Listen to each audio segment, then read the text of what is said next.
everyone. Sorry I couldn't be there in person. If you're seeing this, that means I was unable to make it, but thanks so much for having me, and let's dive in. Again, hello, my name is Alyssa Sweetman, and welcome to my session on how to get into the game. Video games, that is. Like I said, my name is Alyssa Sweetman, and I'll be your guide for this historical journey of gaming for good. Up until February of this year, I was the director of social impact at Twitch, and currently I'm the director of strategy and social impact at a marketing services agency called Player2. And I'm also the founder of a social impact resource called Influencing for Good. And I started my journey with video games basically in the womb. My father really loved technology. My family, while they weren't able to afford a lot of technology, really loved it. They were not one of those people that didn't think it was going to take off. And so growing up, any way that I could, I was playing video games. Arcade games, the Sega Game Gear, the Sega CD, and so on. And for me, my personal journey for gaming for good started when I was in college. A friend introduced me to Twitch and thought that I would be a successful influencer, giving my charming, bubbly personality. Joke's on them, though. After about 3 months of fumbling around on Twitch, I discovered a gaming group that was using gaming to create a safe space for veterans and civilians to game together. Really cool, noble cause, thought it was awesome, really helped veterans get integrated into online communities. They were also live streaming together to raise funds for charity, and I was intrigued.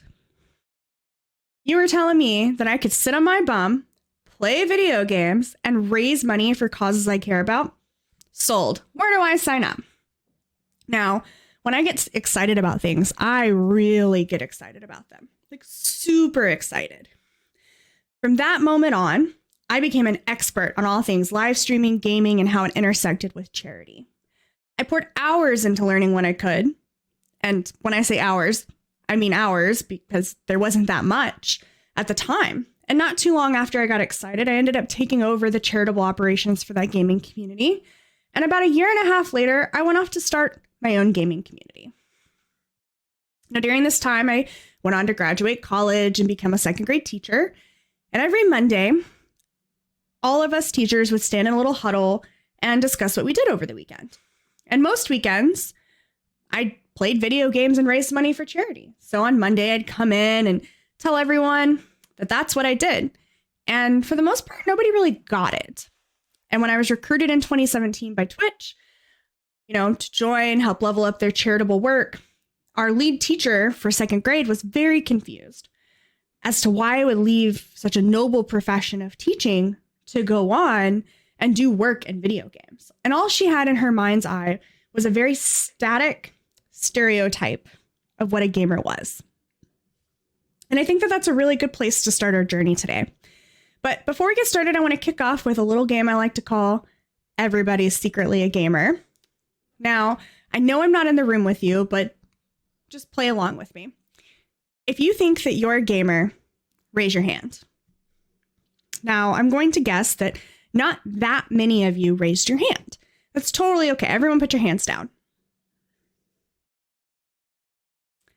I'm going to rattle off a game. Oops. PowerPoint got a little ahead of itself there, but I'm going to rattle off some games. And when you hear a game you've played, even if you've only ever played it once, raise your hand and keep it up until I get done. Pac-Man, Tetris, Galaga, Space Invaders, Pong, Sonic the Hedgehog, Mario, Snake, Candy Crush, Farmville, Clash of Clans, Fortnite, Pokemon Go. Got one more for you. Wordle. That's right. Wordle is a video game. Now, everyone take a look at everyone who has their hands raised, and I would wager to guess that almost everyone has their hand raised. Now, you can go ahead and put your hands down. But welcome to the club. You're all gamers. And really the point of this exercise is to just kind of showcase what you think a gamer is versus really expanding your mind to think about how big this industry is. There are over 3 billion gamers around the world. 3 billion gamers. I want you to think about that for just a second. Just let it sit with you. That's 40% of the world's population.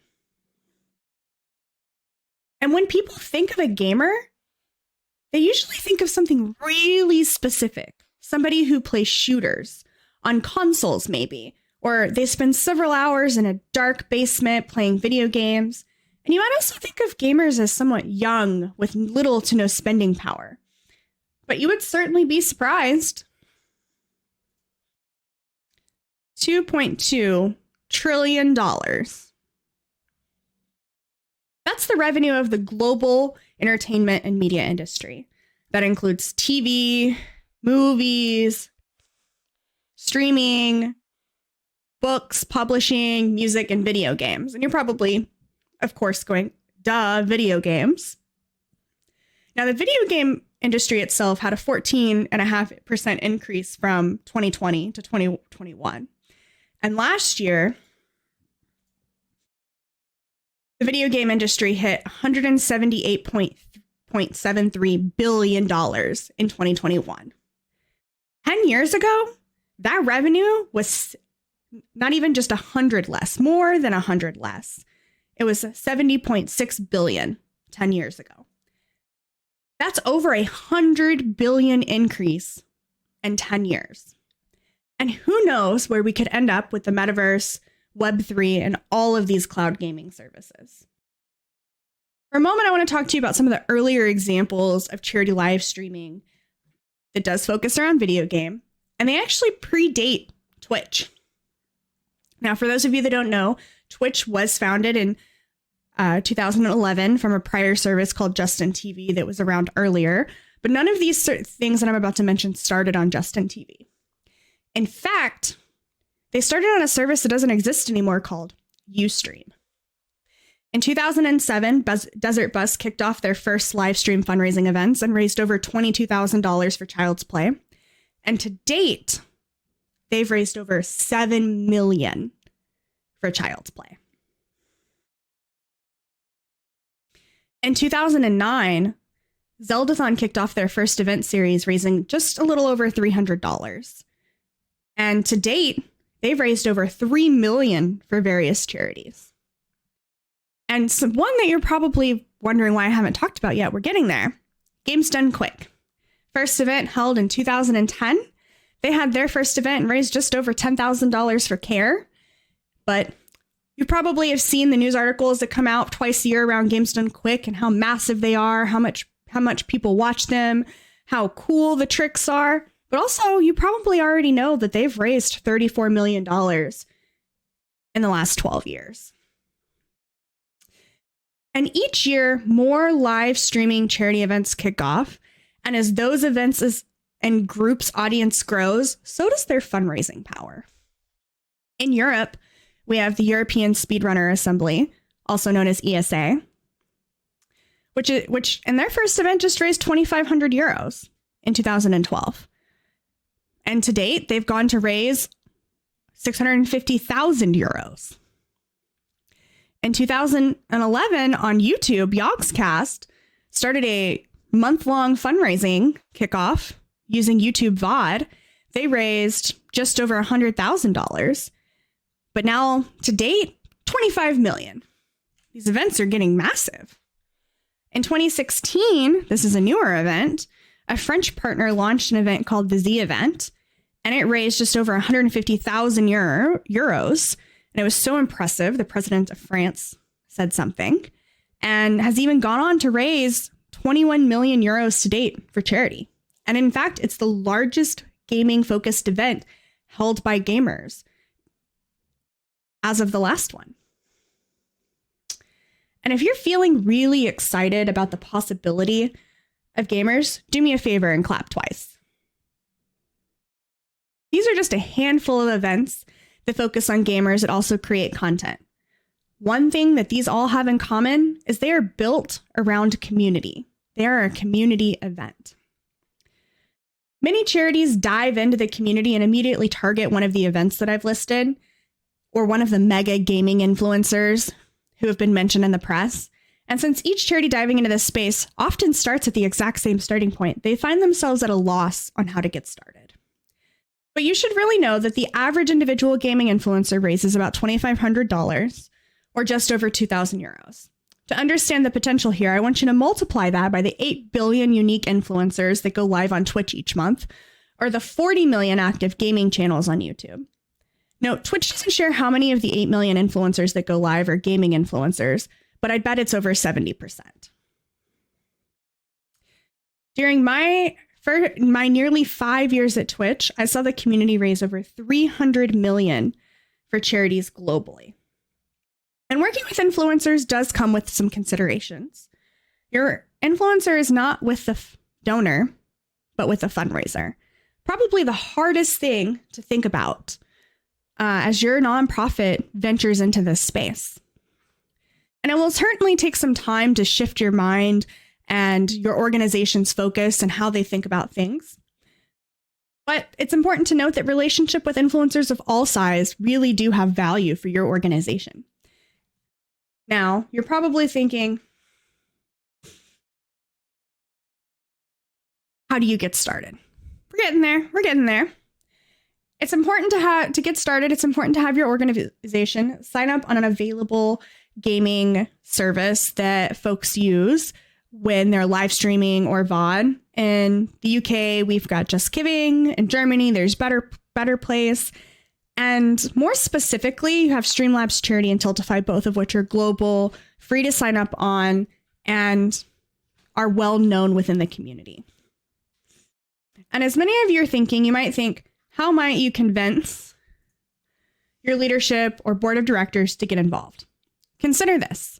When someone fundraises for your organization on Facebook or Instagram, you don't worry about the potential of a person having posted things that don't align with your organization's values. Gaming influencers should be looked at in the same kind of way. Only officially partner or market influencers that align with your organization, no matter what type of influence they are. Gaming influencers, of course, are just one avenue into the gaming industry and that market. If you've followed Fortnite's journey, you've seen the popular culture IPs that have joined the game. They've done concerts in game. So that brings us to the next point, which is developer relations.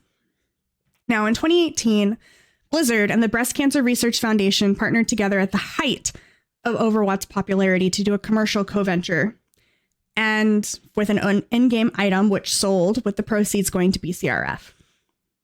It raised over $12 million in just 2 weeks.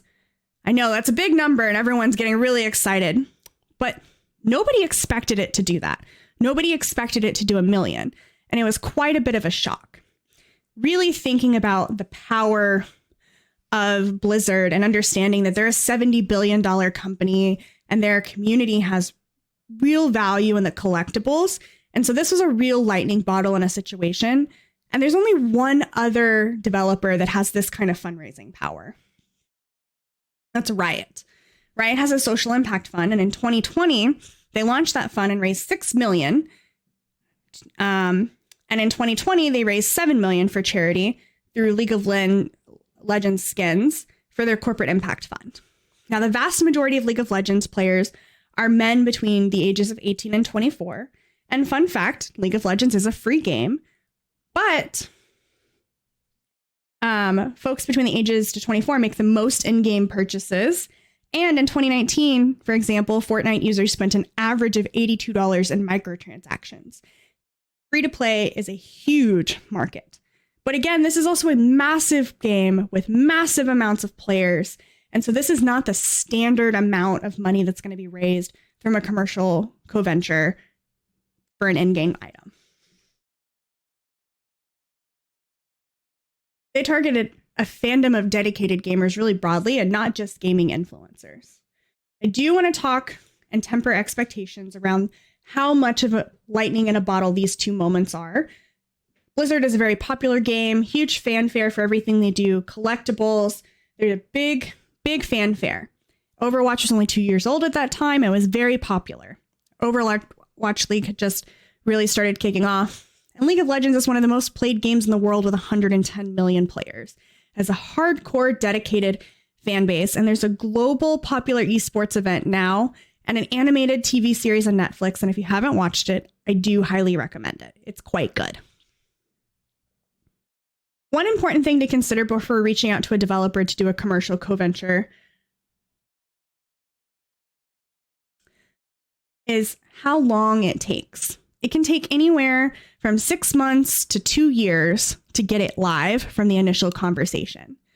And so far, we've only really discussed games that are primarily popular on desktop computers. However, 51% of games are played on smartphones or tablets, 28% on consoles, 22% on desktop computers. And it's really worth noting that 85% of the game industry revenue comes from free-to-play games and microtransactions. And well, let's really talk about the misconception here that video games are for men.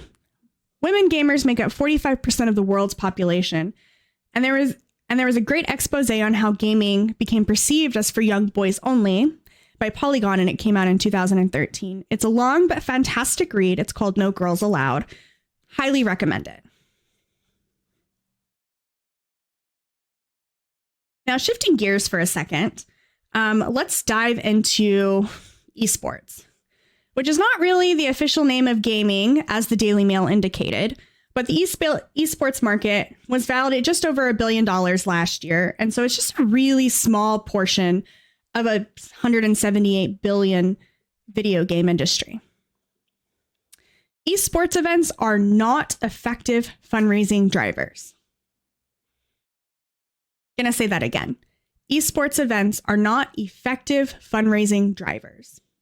Fundraising during an esports event is the equivalent of having an announcer during a football game trying to convince fans to donate during the game. It's not going to work. Fans are focused on the competitive and back and forth, hoping for a goal. Their emotional connection is tied up in what happens in the game. They are not trying to be swayed by something else. You may have seen esports events with charitable components, but those events usually have a sponsor that's underwriting the event and donate a predetermined amount. Esports events are very costly to put on, and anybody can put one on. So unless you have a popular set of players or teams participating, the likelihood of seeing even high viewership can be very low. And so far, we've covered gaming influencers, game makers, publishers, and esports. Now there's 2 more avenues into the game industry. The first is to build partnerships with gaming adjacent brands and be part of their social impact strategy.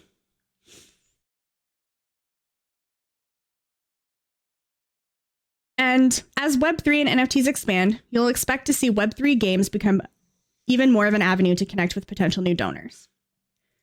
So today, let's talk about some takeaways. Gamers make up nearly 40% of the world's population. It's a massive industry that grows exponentially each year. Gamers are men, women, old, young, parents, college students, and nearly gamers of all ages have spending power. Gaming is a viable and growing avenue to connect with new donors. The last report I read on the average age of the global donor is over 65. And it's time for organizations to become more flexible in how they approach fundraising, or risk losing market awareness and struggle to raise funds. And so today we talked about why it's important to consider how your organization might enter the gaming industry. And so to get started, you'll need these 3 things.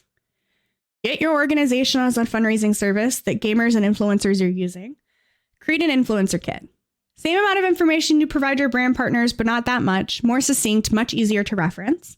And third, let your current supporters know that influencers and gamers can fundraise for you using XYZ fundraising services.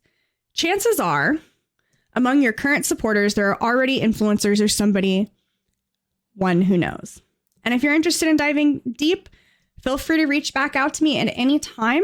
Thank you again for having me and tuning into my session. Apologies that I could not make it. I hope you have a wonderful rest of your social fundraising summit. Thanks to the social fundraising team, and everyone have a great day.